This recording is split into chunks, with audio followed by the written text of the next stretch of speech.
From Julio Cruz and Gaylord Perry to Alvin Davis and Harold Reynolds to father and son back-to-back bombs. From Junior J, Joey, and Edgar with Randy, A-Rod, Dan, and the Sheriff to Ichiro Moyer and Mikey C to King Felix, Kyle Cruz, and Cano to the present with Julio, Gilbert, Kirby, and Cal. I don't believe it. It just continues. My, oh my, it's another sports podcast. My, oh my, it's another sports podcast. We got to give a huge shout out to super producer Indy out there in Nashville, Tennessee, rocking the ones and twos. That's Vaden Podcast Services. Vaden Podcast Services bringing this show to life. We might be a day late, but sometimes life gets in the way, but we always want to get back at it. So shout out to all the homies in the live chat. We truly appreciate all the energy and fire you bring to this show. Y'all know I'm Ty Talks, but I am so glad that my man comes back wearing the 4-5. It's not to play games with you. RG, what's up, man? Man, going back to back like Jordan 96, 97. It's almost football season. Can't wait. Thursday's going to be nuts. College football game started at 3 o'clock in the afternoon, making sure I don't pay attention at work. It's going to be great this week, man. Let's get to work. Let's do it. Well, speaking of doing work, we are so proud to be a part of the Baseball Lovers Alliance. Find them at Romantic About Baseball. Follow them on Facebook. Like them. Love them. They're a fantastic follow for any baseball fan. I've followed Romantic About Baseball long before we partnered up with them. But RG, it was a good series win versus the Oakland A's. But I think I'd be crazy if we didn't start off with an abysmal East Coast road trip. At this point, being the A's is what you're supposed to do. Mhm. So I'm not real.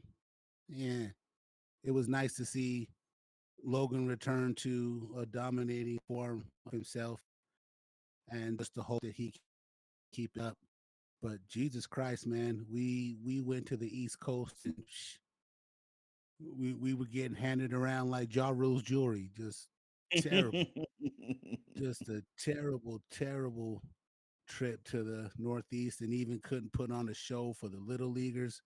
Hell, maybe we should have got that kid from Mexico and the kid from Asia Pacific to come play a game or two. Maybe we'd have had some better results, but just glad it's behind us. 31 games left. The stretch is going to get real interesting. I think I might need to throw a bat at a pitcher or two. What do you say? That's what I feel like right now, man. That was such a frustrating road trip. I couldn't imagine being on the team, man, because I would have been a grumpy sour ass that entire time. I mean, let's just look at it realistically here, bro. That was a minus 22 run differential. They didn't just go out to the East Coast and lose 2 out of 9 games. They got their asses kicked, minus 22 in the run differential. And I'm looking at this, bro. The pitchers flipped the script against the Sacktown A's, but our vaunted pitching staff gave up 49 hits in 3 games at Philly. I mean, an absolute hit parade. Like I'm playing Griffey baseball on Nintendo 64, just turning the game off because it got boring by the 7th inning. But I just got to ask you then, is there any particular problem you saw with this team that you think can be a fatal flaw in terms of trying to make a playoff from?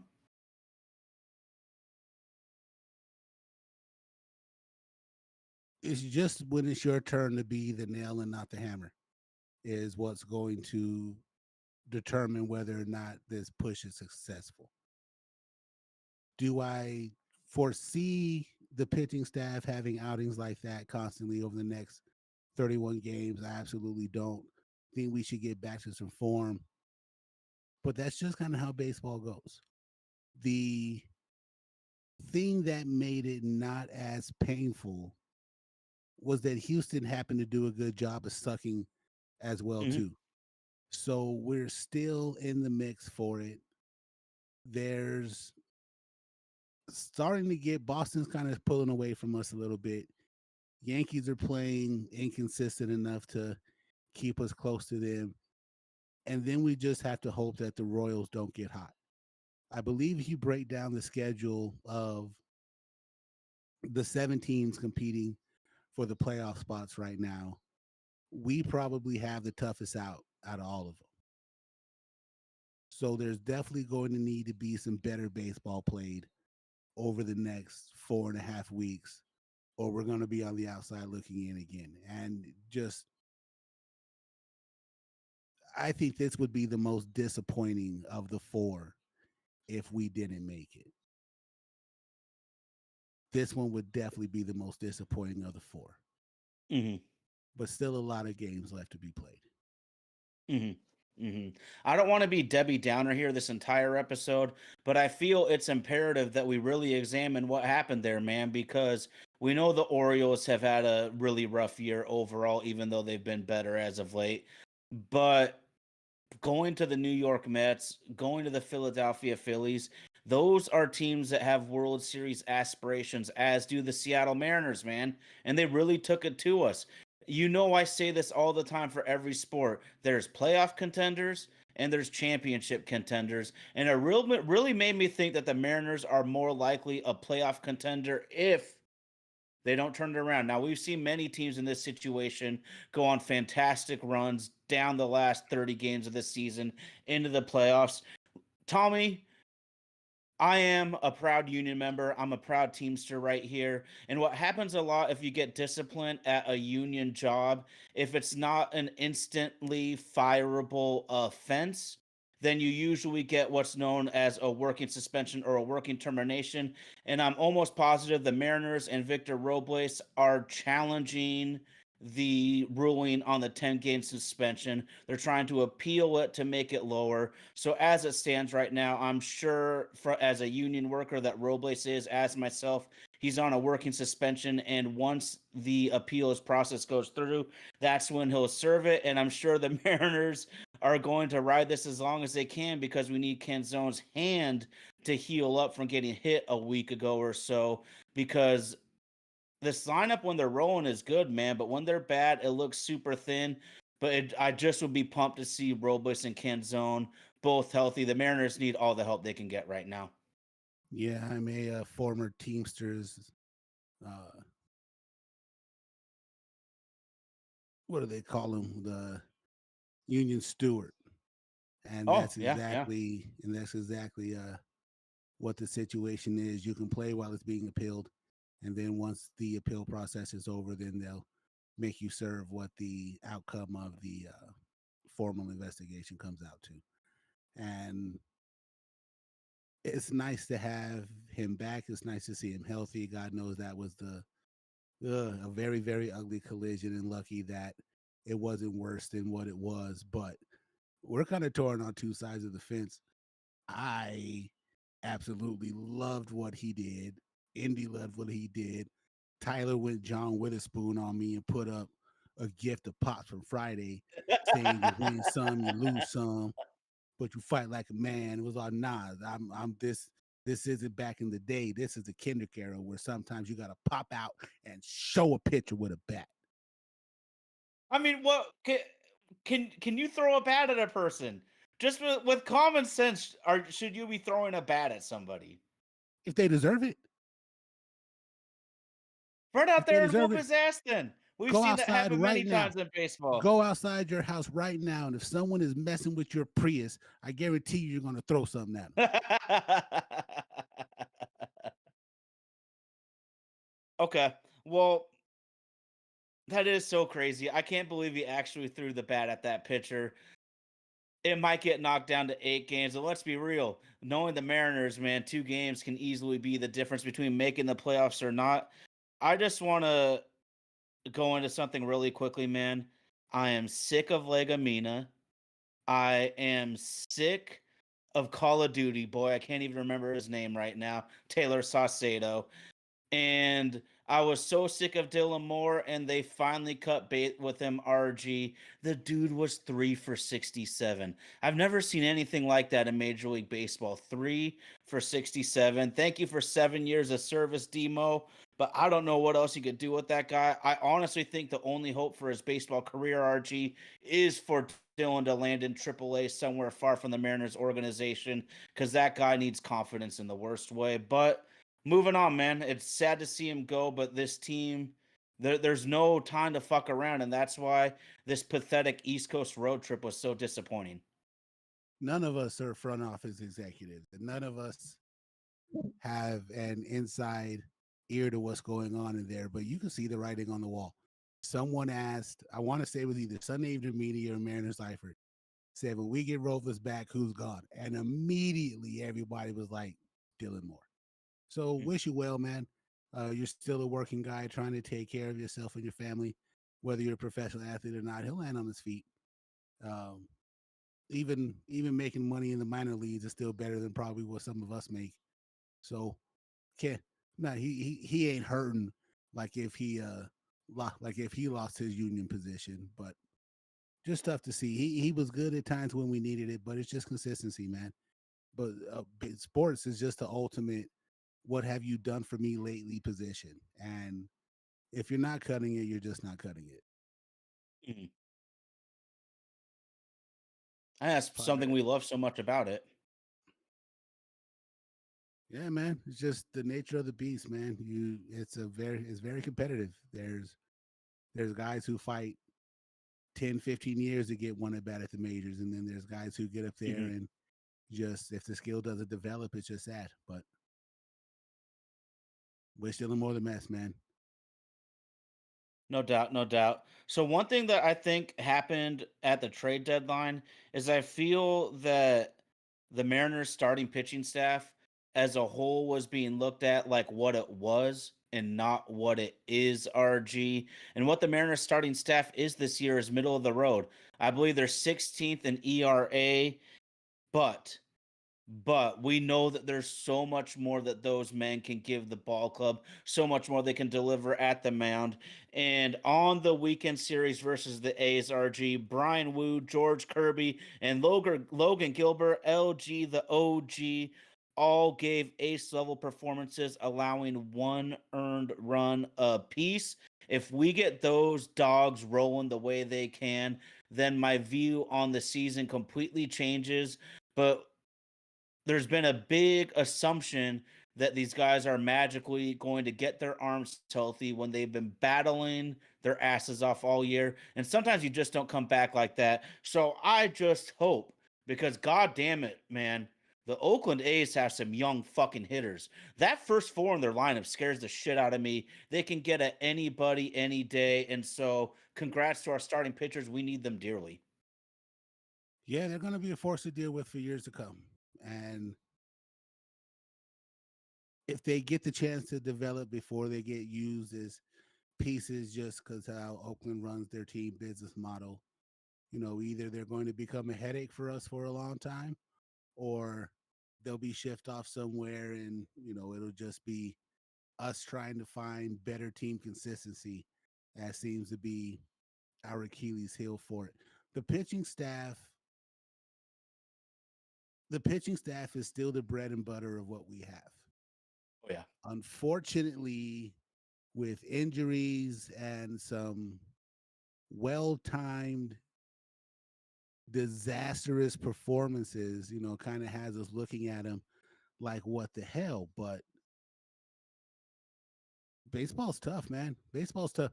If you think for 1 minute to accomplish what Hudson, Mulder, and Zito did in Oakland, or even Glavin, Maddox, and Smoltz of the '90s is an easy accomplishment, you're out of your mind. Especially that everything is just all about velocity now. Just go up here, throw as hard as you can for 7 innings. Uh, if you give up a home run, it's okay because we're playing for 3 home runs. It's tough, man. It's just really tough. But I think we've gotten enough out of them that we're in the position now that we're in where, we're going to need some luck to go our way. I was sitting here thinking about it today. 31 games left. The margin for error is probably within 10 to 15 for right now. Anything more than 15 losses in the next 31 games, and it's just a wrap for us. 10 is probably when the ice begins to break. 12 is when the panic will set in. Anything really beyond that could be lights out for us, especially because, like I said, I believe out of the 7 teams competing in the AL for these positions, I believe we have the hardest remaining schedule. Mm. And tonight's another good litmus test against a team that's fighting for survival as well, too. Yeah. Yes, sir. But And on paper, the Padres are devastating. and it's crazy too because that's you know, people look at the Padres like, oh my God, they'll never be able to compete with the Dodgers. And even though the Dodgers are up on won the season series against them, they still have the lead in the division. That's not us with Houston.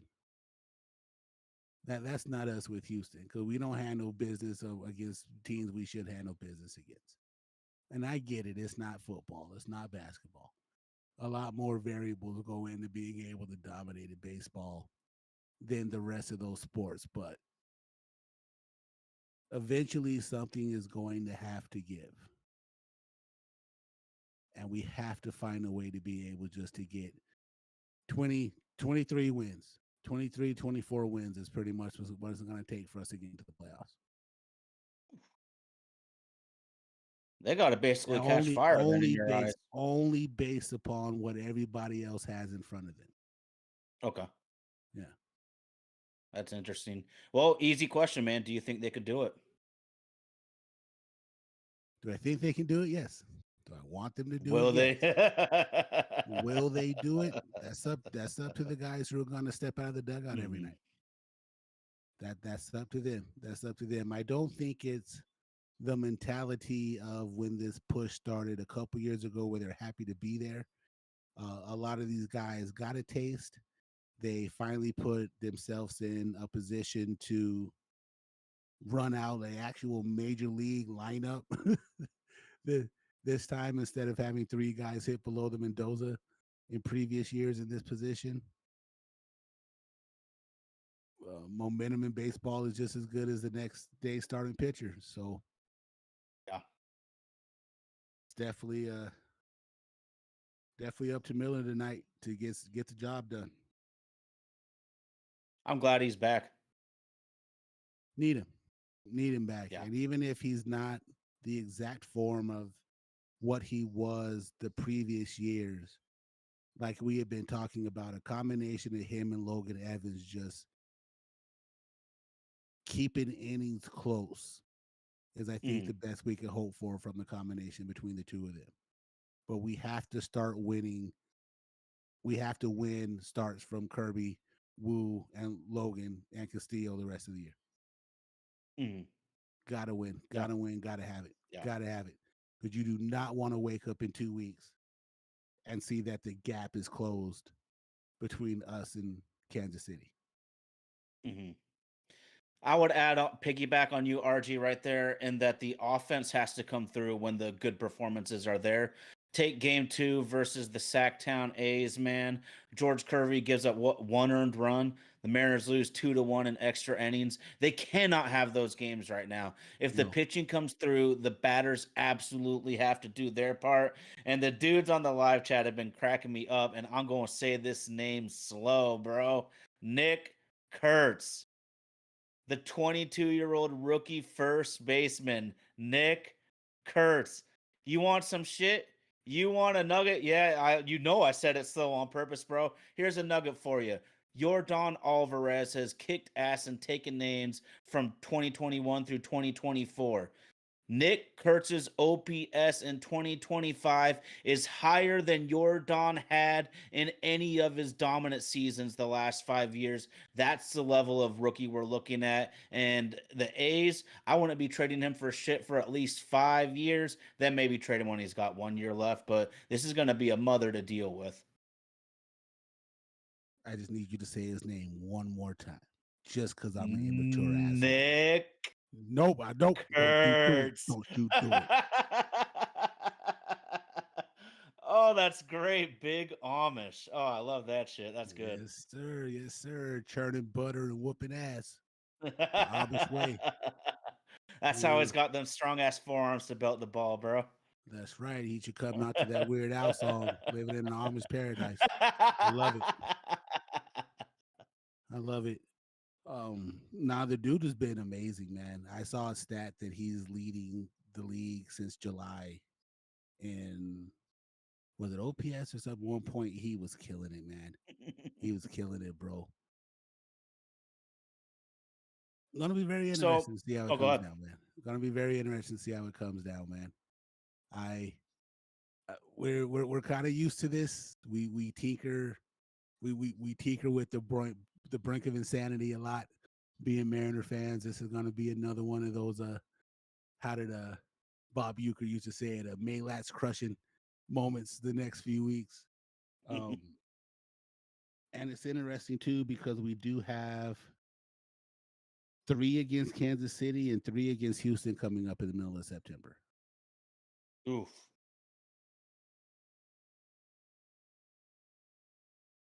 Then we play Tampa. We play we got three against San Diego, three against Cleveland, three against Tampa, three against the Braves, followed by a homestand with St. Louis and Anaheim. Then the road starting in the middle of September, Kansas City, Houston, then finish out with the homestand against the Rockies and the Dodgers.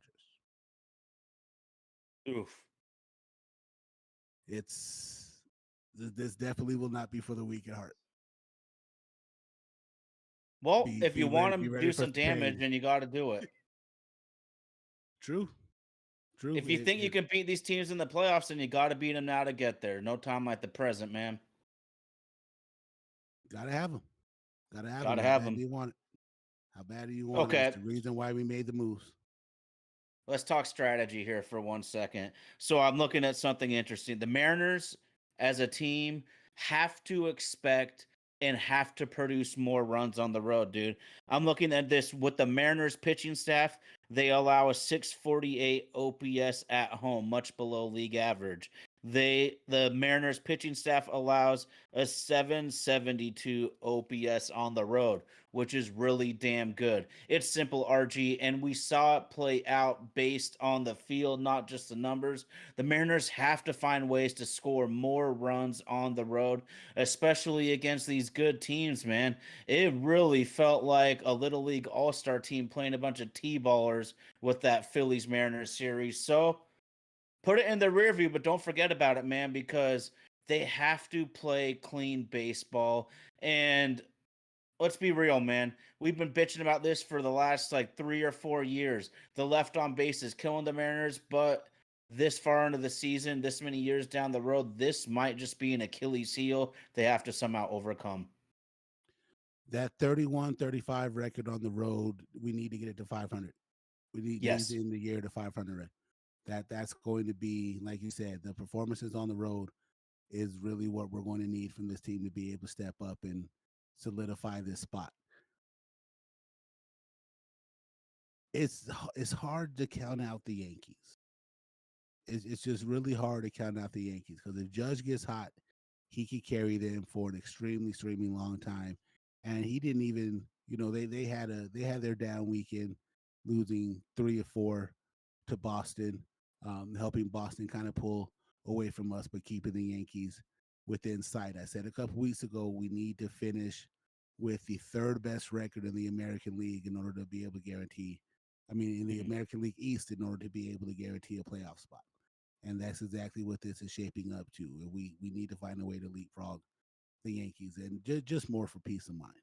Just more for peace of mind, because the way that it shapes right now, if the end of today we make the wild card with a trip to Houston to try to exercise some demons.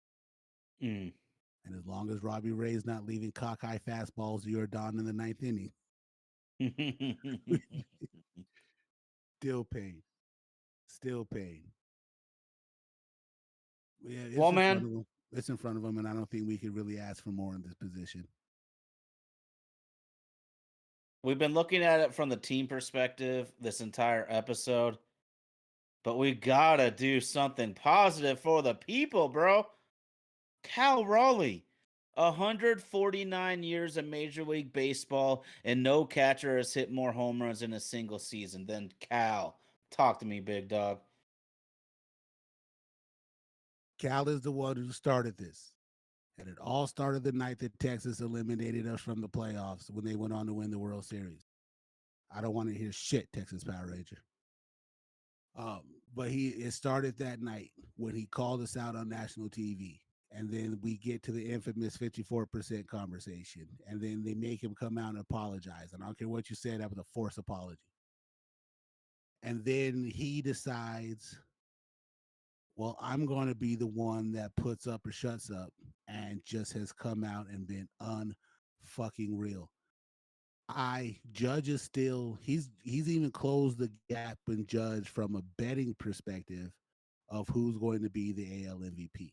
Judge had an astronomical lead.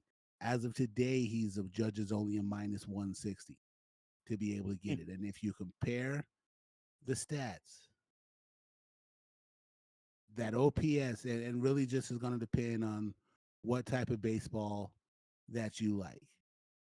Judge does have a betting hitter percentage. Judge has a better OPS. Everything else is Cal. And he's a full-time catcher. And in the FWAR ratings, which happens to lead more defensively, they're tied for first. We haven't had anybody to be able to compete in one of these in what, the 24, 25 years since Ichiro won AL MVP. He is a home run away from 50, which is still an accomplishment. Yes, I know that 60 was done, and then, the steroid boys blew the water up to 70. 50 home runs is still an accomplishment. And he's six now? Do some math here. 7 behind time, setting the all-time Mariner record, catching the 2 years that Griffey hit 56. And there's 31 games to play. You're witnessing something that's once in a lifetime. We didn't get to see Johnny Bench do his thing. We didn't get to see Pete Rose do his thing. But for God's sakes, man, the year that Cal Raleigh is having deserves to be the MVP, as long as we don't fall out of this race. And it's really going to determine which one of them finishes better. But the dude has just been unfucking real.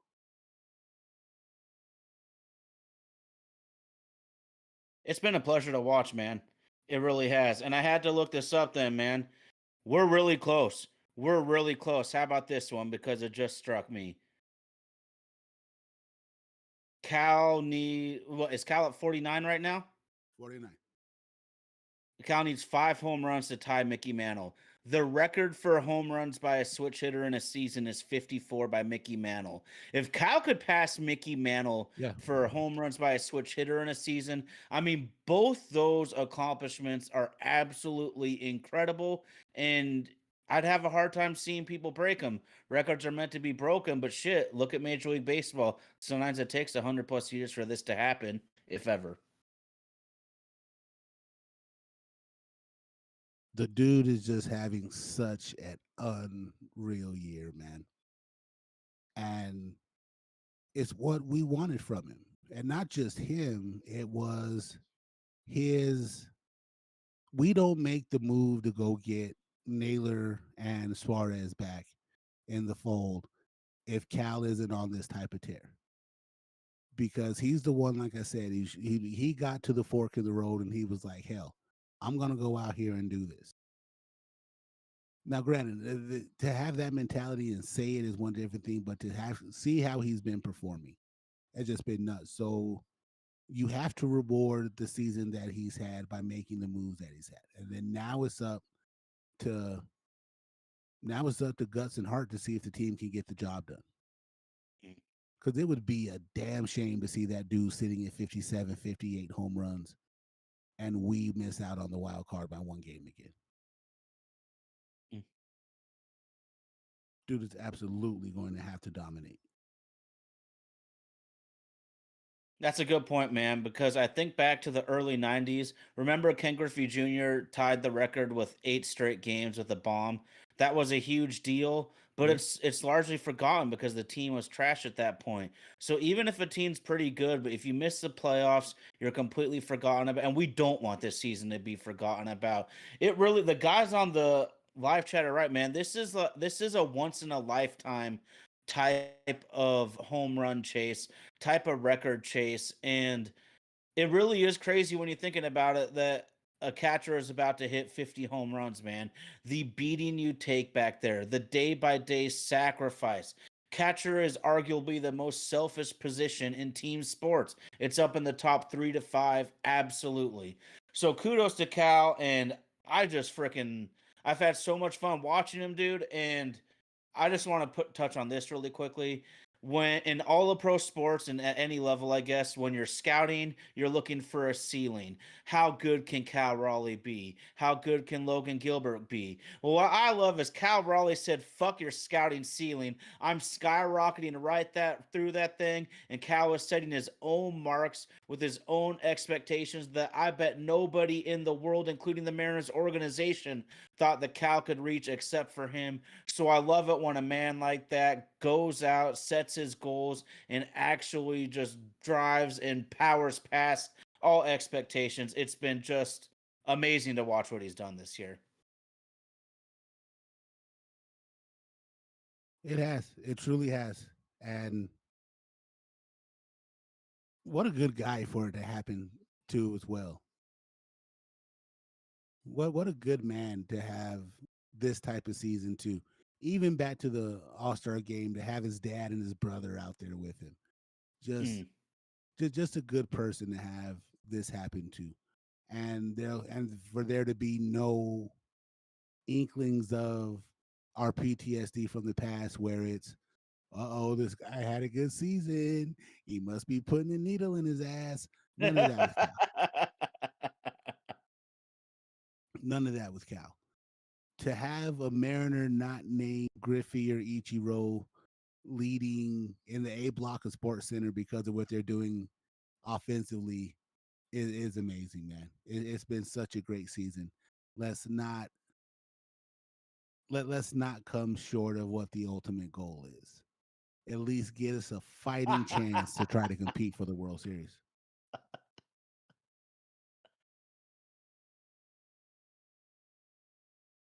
Cal Raleigh's so strong his ass will break the needle, apparently. Yeah, wow. Yo, Mariners so life are coming through in the clutch. Well, we got to do it, that man. Don't waste seasons like this. If any franchise has seen historical seasons wasted, it's the Seattle Mariners. How many people from outside this fan base look and like, wow, how do you guys have so few winning seasons with so many stars? And that's kind of the Mariners' MO. So damn it, RG, I'm with you, man. These guys got to execute. We know the fire is going to be there. There's it's the sprint now. There's a month left of baseball. It's about, can you execute your pitch? Can you lay off the sweeper that's a little too far outside? We will see, but this team's talented enough, man. Yes, Texas Power Ranger. Every Seattle Mariners fan fears that a superstar is not going to get locked up. It's basically been the trend our entire existence as an lifetime. organization is that the star players will leave at some point, one way or the other. Just the nightmare that we've lived of being good enough to almost be good enough is the story of the Seattle Mariners franchise. And this is another year where things are just clicking and you could taste it, man. It's there. It's right there. It's right there. But we are gonna need some luck to fall our way the next 4.5 weeks. No doubt about it. And really, it starts tonight with Miller. Can we get out of if can we get out of San Diego with a series win? Can we get out of San Diego with a series win? I mean, this team really needs to win 2 out of 3 consistently. No more hiccups, man. There was an opportunity for them to have a couple hiccups down the stretch, Archie, but they Mhm. blew that fucking opportunity on the East Coast. 2-7. You know I don't ask for go 5-4 on your road trip. That's all I ask. You can't go 2-7. No, The margin of error is gone. So, dude, let's go, baby. It's go time, and this is where it gets fun, though. It's go time, baby. sure is. And just an update of the scoreboard before we get into our game tonight. Yankees are doing what they're supposed to do against a team like the Nationals, up 7-0, bottom of the seventh, Oof. and Boston got another win. Damn. Got to have it. Need Got it. tonight.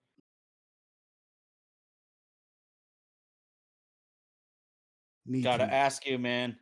I see a shield logo on your baseball hat right now, man. Are you ready for some football?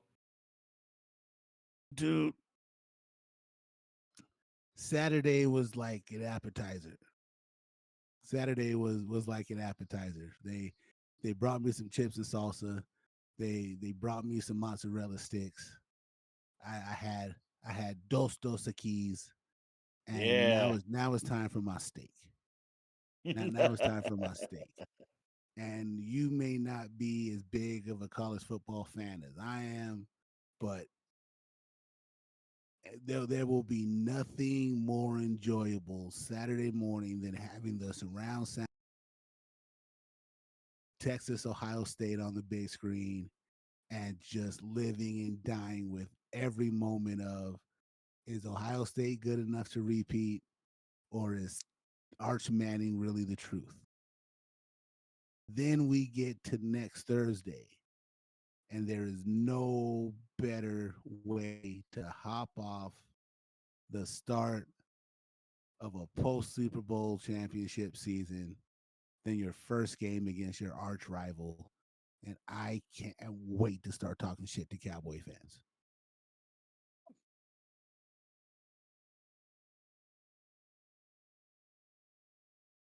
Do your Eagles start out 1-0? We better.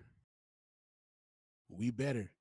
Because we're playing, we got a tough schedule. That's the thing about having the, being the head that wears the crown.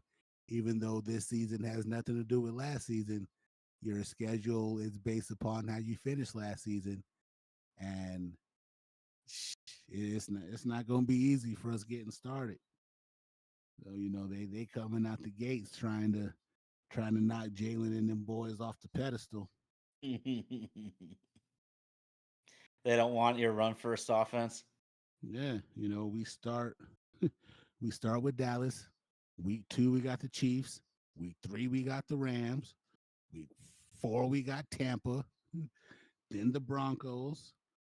Should be a should be a nice victory lap against the Giants. Then another playoff team in the Vikings. Giants again, so we'll hurry up and get that division rivalry out the way uh, through the halfway point of the season. Then right back in it again. Got the Packers and the Lions. So it's not going to be an easy stretch run. And Washington might be legit, bro.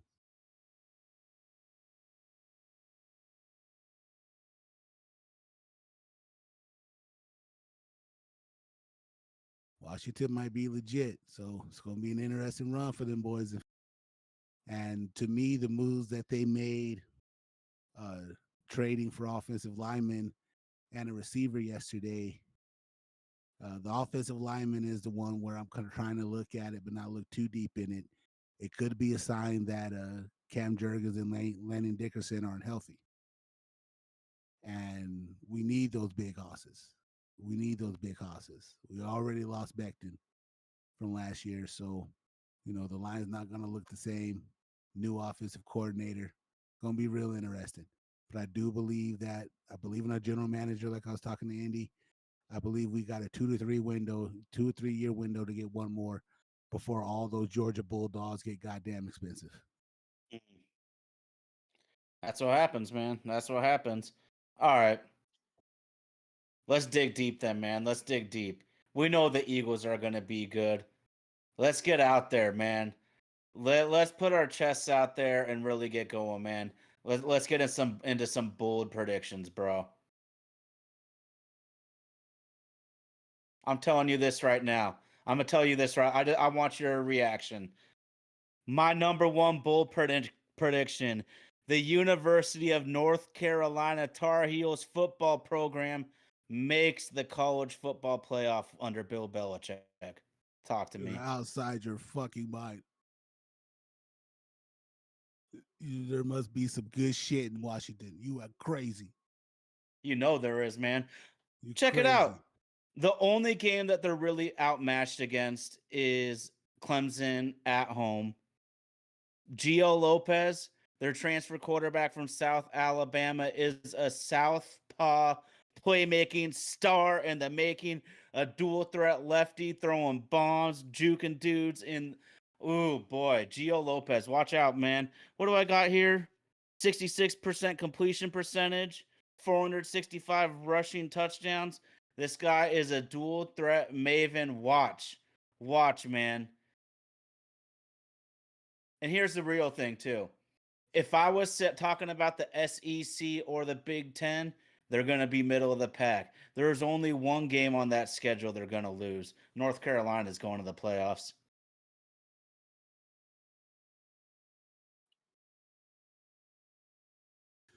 That's A1 steak sauce, bold and spicy right there, brother.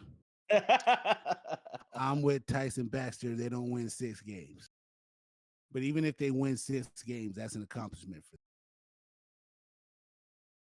You want bold for college football? Let's do it. You want bold for college football?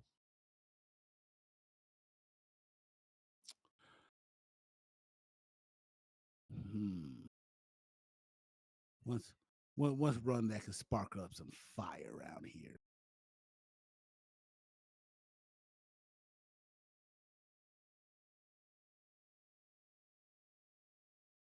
Arch Manning will shit the bed against Ohio State, but Ohio State will not have a chance to repeat as national champions Okay.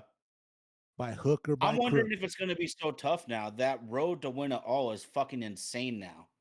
By hook or by crook, you better believe ESPN is going to have some bullshit where they have an SEC team playing for the national championship this year.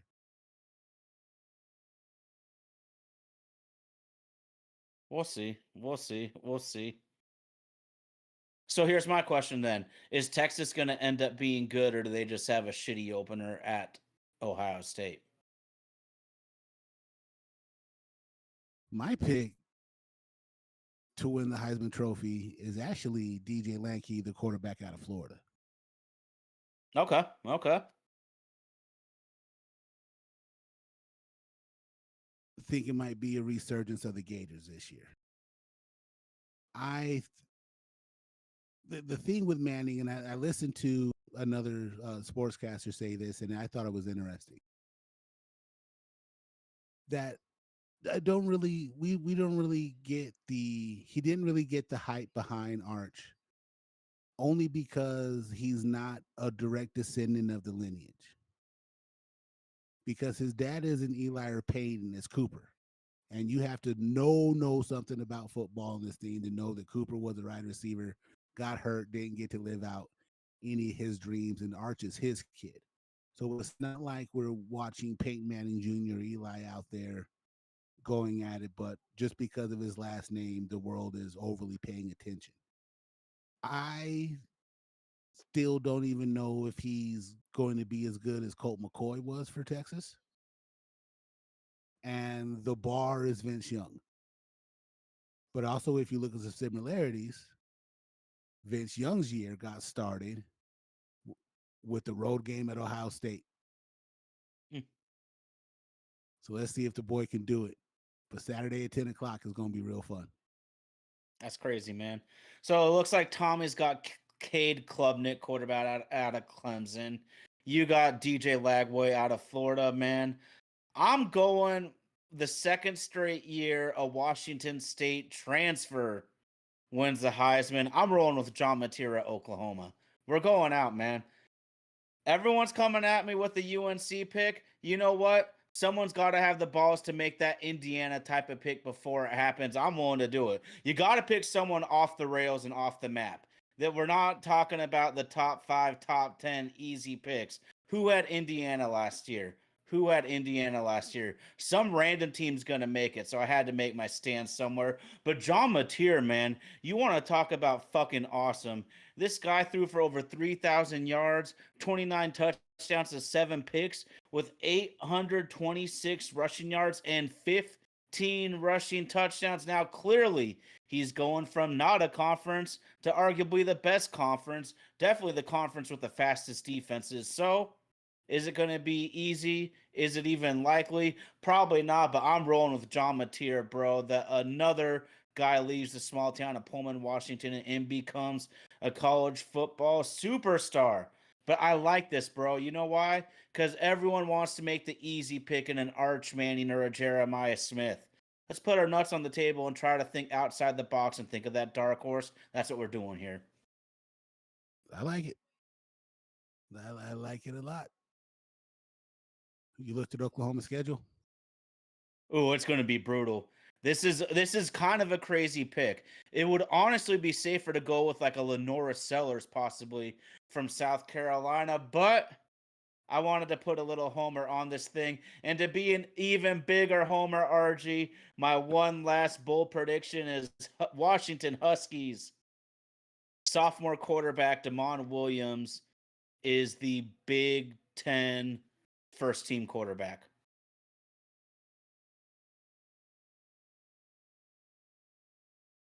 For what it's worth, he gives me major Seneca Wallace vibes. All right, I know Seneca Wallace a little bit. I Iowa knew you State. would. I I knew know some you would. Seneca Wallace. That's All why I right. dropped that name. Give you an idea of Yeah. what I'm looking at. Yeah. Uh well, for going homers, I gotta go with my college team, not the one that I at the university I'm currently paying to try to finish this degree, but the one I cheer for in college football. The Florida State Seminoles are beating Alabama next Saturday. Book it. Where is the game being played? I'm not sure if it's a neutral site. No, it's in Tallahassee. Oh, hell yeah. Hell yeah. It's in Tallahassee. Dude, spike that spear into the grass, baby. That shit's awesome. Yes, sir. Yes, sir. Just ruin life for Caleb DeBoer. Week 1.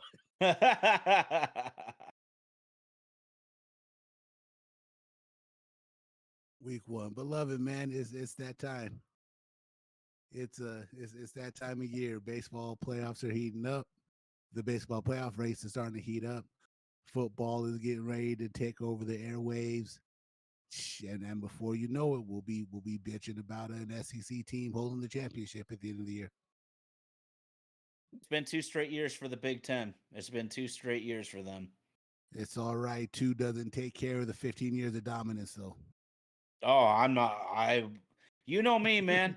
I'm that guy that the Huskies and Cougars fans don't like in my own neighborhood because I be watching that SEC Saturday night over the local teams. But if you aren't a true alumni and you just love college football, man, that shit's where it's at. You know, my bucket list includes uh, basically all SEC stadiums in terms of ball games I want to go see. I'm pumped, man. I am pumped. I mean, it's so hard for me to predict college football. To me, it's a lot easier to predict the NFL. They're just professional players. There's not all the transfers. Do you think that there's an SEC team that can win it all this year? I mean, Texas and Georgia will obviously be in the mix, but maybe the dynasty era is over. I think maybe the dynasty era is over. It very well could be, especially in this NIL world. Um, it'll Yeah. it'll all come to fruition. We'll see what happens when these guys get out here and start balling. I just look at it from the fact that if there's dirty money rules the world, and The way that ESPN is in bed with certain of these conferences, they may need to see some return on that investment. Um, Mm. but it's fun. It is never the landscape of college sports has never been what it is that we see now. Just because you don't know who really has what until we get to about week 4, week 5. Just with everybody moving, guys getting paid, guys not getting paid. It'll be fun. It'll be fun. The only thing I know for sure is my Lobos probably will lose to Michigan by about 40, 45. So go on ahead and take the spread if that's your kind of thing. I gotta hand it to all of those student athletes in those sort of programs, though, RG, because we know they're going in there. They know they're gonna get whooped, but they do it for the good of the program, man. Because those games are what fund these athletic programs. So I really got to give my hats off to these guys that come in and compete when they're very outmatched in a huge stadium that's Mhm. completely against them. We've been on a run for the last 4 years where we'd been lambs to the slaughter to some SEC schools. Mm, We'd played Texas A&M twice, Auburn. Actually hung with Auburn last year for the 3 quarters. And then their athleticism just kind of got the best of us at the end of the game. Even mm, went down to a Death Valley at LSU. So this year they have 2 of the games on the schedule.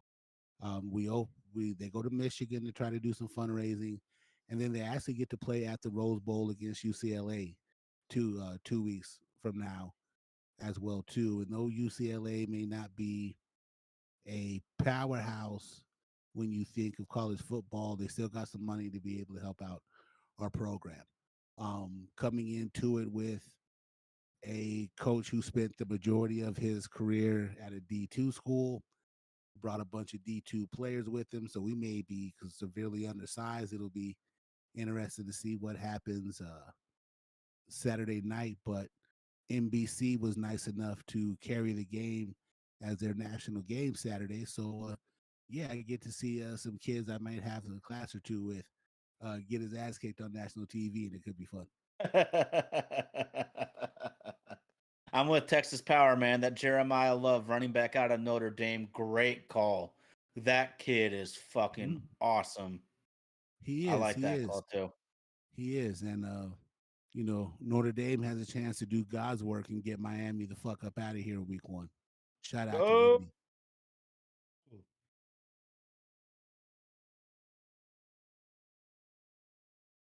man, I feel terrible. I'm having a brain fart right now. But Notre Dame, man, they've really come up. You're gonna have to help me on this one. But Brian Kelly leaves.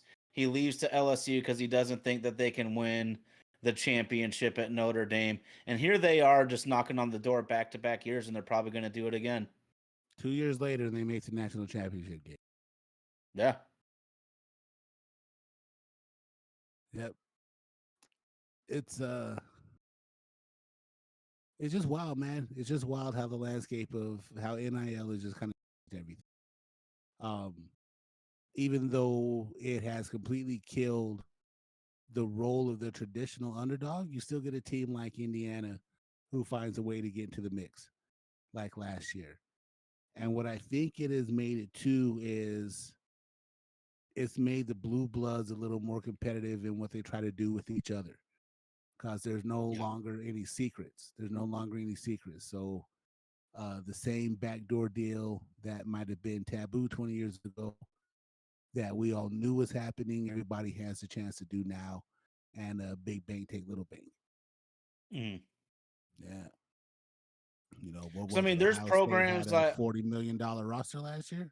Woo. And now, I want to and take even a UW school for an like Texas example. Tech, and even what Texas Tech has over Oh 30 million yeah. in their team Well, right their now. former offensive lineman is a billion, just sold his company for billions of dollars. Yeah. That's something we need to examine, man. That's fucking awesome. Like, part of me likes to see the non-traditionals come up, and this is going to be the way. Who knows how it's actually going to work, though, man? When we've seen Texas A&M giving the bag to all of these young cats, and then they get too spoiled, they get too rich, they get It's all too quick. So it's one of them things, man. Do you love football or do you love being a football player? And I guess that's the job for all these coaches and scouts and recruiters to try to find out now. True, true. Can you handle the vigors of the season when you are 19 with a couple $1 million in your pocket? It's just crazy. Kind of crazy. Yeah, absolutely, man. But it's gonna be fun TV either way. Oh, hell yeah. Hell yeah. Yes, Ruining college sir. football. All these people on the internet saying it's ruining college football, but every year the ratings get better and better. So what's really happening? I love it. I love it. I it's it's the Wild West out there for college football now, and the kids deserve to get paid. They generate way too much money for the universities to be out here getting $500 stipends for a semester to be able to survive. So it definitely has made that a little bit better. And I don't think it needs to be, if they're going to rein it in, there's a couple other places they can start first before they start with NIL. But again, I'm not the decision maker on that. Then you're right, Texas, Mariners Lifer. We are a little under 10 minutes away from first pitch tonight. Mariners Padres, last three games of the Vetter Cup. Yeah. Yeah, we got a little bit of spice mixed into it. And again, 31 games to be able to get us to the dance starts tonight with Bryce Miller on the hill. Let's do it, baby. And don't Yes. forget, see Hawks, see Hawks. Third place. Third place. We Matthew don't need to Stafford. talk. We'll just see you at the end. Matthew Stafford with a hurt back is still better than Sam Darnold. Oh, please. He'd be crying like he's Zell in the corner store. Get out of here, man. Yeah, but I seen him in the playoffs last year with the Seahawks. All right. Oh. All right. Anything else you got for the people? Hey, man, you said it, dude. 31 games. Let's go, baby. It is an absolute sprint to the finish, man. I'm freaking pumped. The intersection of baseball and football gets me jacked up, bro. It's the best time of year. It's the best time of year, and we're almost at hoodie season. I love hoodie season. I fucking can't stand the summers. I love hoodie season. Yeah, man, it's time to get it in. Let's have some fun. Enjoy whatever it is you're gonna watch on TV tonight for your viewing pleasure. We know we'll always see you next week. This has been My Oh My, it's another sports podcast brought to you by Vader Podcast Services. Trying to be live to you each and every Sunday. I had technical difficulties yesterday, so that explains the Monday show. And also next Sunday, we will be coming to you at a later time slot as well, too, roughly about 7:30 p.m. Pacific Standard Time, just because of my work schedule. Again, the show is produced by Vaden Podcast Services. Our super producer, Indy, rocking the wheels of steel out in Nashville, Tennessee. Don't forget to check out his music page, Death to Indy, here on YouTube. Drop him a line. Come be a part of the show. We're always looking for guest hosts, especially in 2 weeks, because I'm going to have to miss my performance because my schedule changes and I'll be back on that graveyard shift. So come up, join Ty Talks, join Indy, have some fun with us. We also want to give a big shout out to the guys at Romantic About Baseball for making us part of the alliance. Ooh, excuse me. Thank you for all it is that you do to help us expand our format and also just to connect with other guys who are just excited to talk baseball each and every week. Our social media director, Miss Katie Matsumoto, thank you for all you do as well, too, helping keep that online presence. Follow us on our socials at MyOMyASP. You can find us here on YouTube. You can find us on Facebook. You can find us on Snapchat, Instagram, and on X. The recording of this broadcast drops every Tuesday morning, wherever you like to get your favorite podcast from, for those of you who can't make the live episodes. Big shout out to everybody in the chat. Without you, we're nothing. Thank you for following us, listen to us, tell your friends about us. We are getting into football, so we'll be able to expand a little bit more off of our first love, which is Mariner baseball. Man, hopefully the Mariners give us something to talk about until the middle of October. If not, in 4 weeks, strictly football. The guy on my left represents Little Lake Stevens, Washington. That's the homie Tide Talk 24. Mother Control Ship is in Nashville, Tennessee. Indy Acid Controls making us sound like $1,000,000. I represent the Cinco Cero Cinco down here in Albuquerque, New Mexico. I'm your man, RG. We'll see you next week for another live show of My Oh My. It's another sports podcast.